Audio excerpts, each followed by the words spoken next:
So the next kit we're going to pot up is the Jasmine kit, the trailing Jasmine kit. This is the most beautifully scented plant, and it's just such a joy that it's an indoor plant as well as something you can grow in your garden. I have mine in my living room on my shelf, and I also have one in my bathroom, and it's lovely sometimes, I feel, to scent your home with something that's not, it's not burning a candle. It's not like, having a diffuser or that kind of thing. It's actually a real, natural, living plant that is making your home smell beautiful all the time. So yeah, I'm really excited about this kit. It also comes in one of my favourite pots, which is this 16 centimetre Simona. It's a really good size, really beautifully detailed, and definitely a favourite. So in your kit, as always, you'll have your gravel, compost, moss, twigs, and your plant, and your pot and saucer.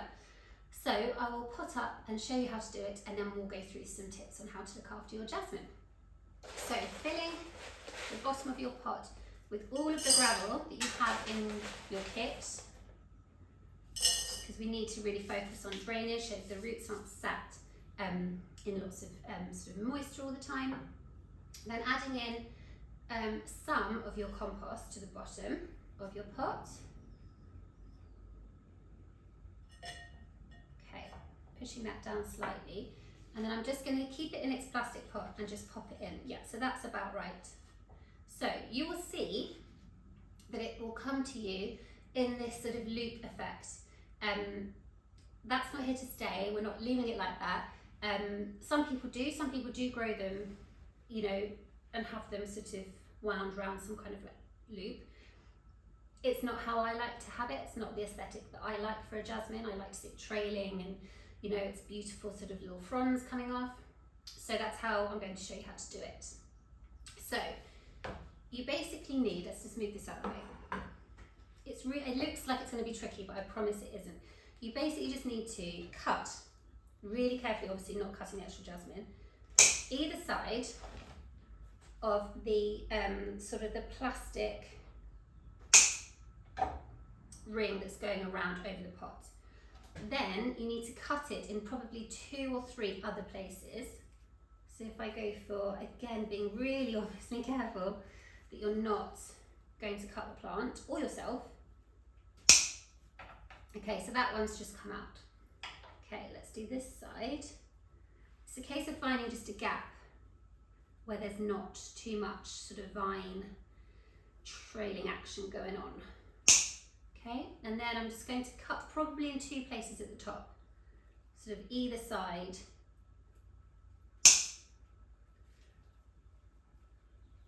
It's honestly super easy. It's just, all you just need to care about, or sort of, oh there we go, that's all come out already. It's just making sure, so that's come out. It's kind of quite a satisfying job to do, to be honest. Yeah, the main thing is just making sure that you're not going to cut the jasmine itself. Okay, this one's coming out now as well. Okay, and that's it. So now you have your sort of free-forming plant. So I will now pop this, and then we will unravel its gorgeous trailingness, and then you can have that just wherever you put it, just trailing over the side of something in your home. Okay, so after giving it a really good drink, taking the plant out. Oh, they're not coming out. Why aren't they coming out? Just being really gentle, obviously.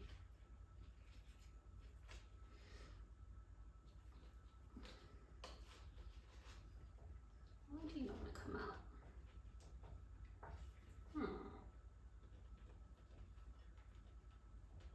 It's coming. I don't know what's stopping it. Something at the bottom. Oh, there we go. Got there in the end. Okay, take those. Oh, that was stopping it. Sorry. Take those out before you take the plant out of the pot. Okay, so popping it into the compost in your pot. And then you're then going to, and I find it easier just to do this with my hand, get all the compost in the gaps around the sides of the plant. You don't want any air pockets.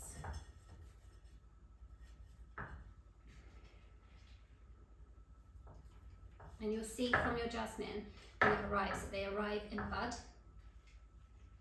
And then within a few days, maybe a week, you will start to have your flowers, and they're just beautiful, scented. And they're just, yeah, I really hope you love them as much as I do. Okay, so that's now in, flopping all over the place. Okay, and now before I sort of let it all out, I'm going to pop some moss in. So just gently putting it around the base of your plant, being careful of the little buds that might be forming near the bottom.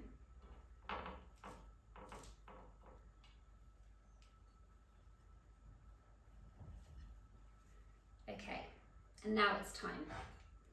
Sorry, I've made a mess of that, haven't I? There we go. Okay. So to unravel, you need to find the end, and it's quite obvious that that's the end there. And then you simply, and you can be quite assertive, you don't need to worry. If it snaps, worst case scenario, if it snaps, it will regrow. So please don't worry, try and enjoy it. And then you just unravel the vines around each other and unwrap. Now you will find that when it's all unwrapped, it's not this huge jasmine plant, because now you're going to cringe when I say this, but it's true. It is a, I know I am cringing even what I'm about to say. It's a journey. It's a journey plant. It's a journey plant. And what I mean by that is that it's not a seasonal, you know, it's not some mascari bulbs that you have for a number of weeks and then they go over, and then, you know, obviously you can plant them in the garden, but that's it, you know, they're done until the next season. This is a journey plant. So you can have this for as long as you look after it. So it comes to you super fresh, like this is so fresh. So, you know, it's all in bud, and then it will grow and it will get bigger. And you might find in, you know, a year or two's time that you need to repot it, which they find so exciting when you think, God, I've looked after this plant and I've cared for it, and now it's, you know, it's at a point where I need to repot it and put it in a big pot.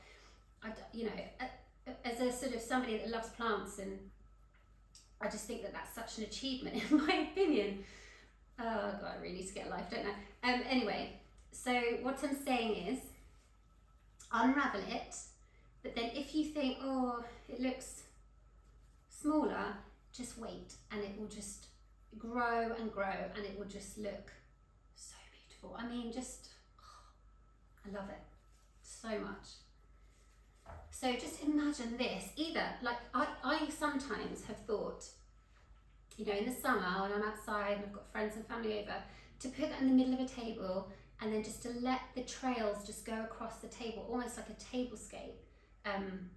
You know, that's what I have in my head that I would like to do in the summer with my jasmine that I have in my living room.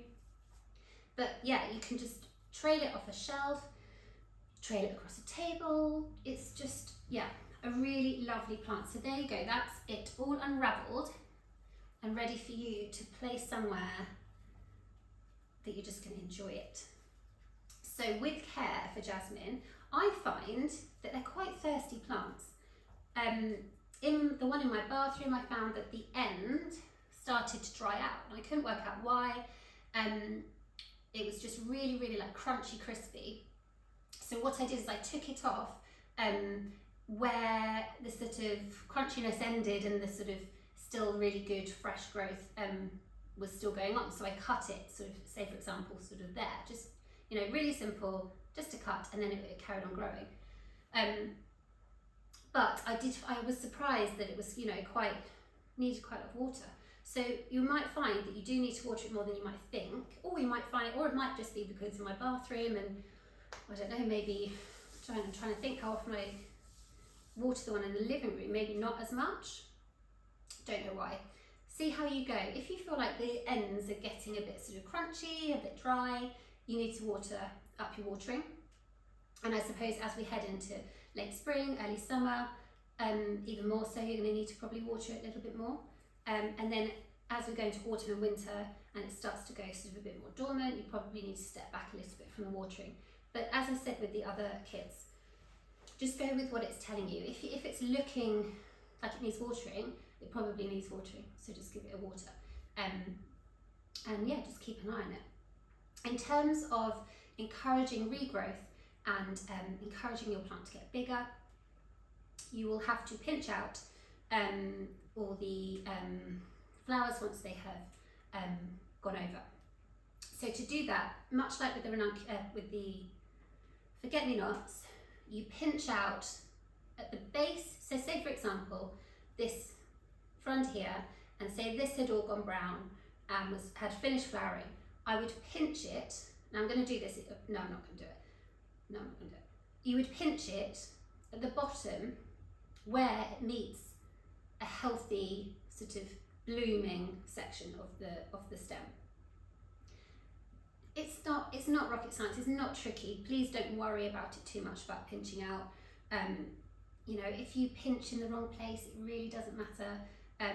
Have a Google if you want to watch a video on it. There's some good YouTube videos actually that show you how to do it. But yeah, just pinch out where the stem of the dead flower meets a healthy stem that's still going. Between your two fingers, pinch it out, and that's it. And that's basically it. We're not putting twigs in this kit. It doesn't need it. You know, you're going to have it for a long time, and yeah, there's no need to put anything else in it. So enjoy it. Put it somewhere where you can, you know, really enjoy the scent of it, and just add to your home styling. So that is the Trailing Jasmine kit.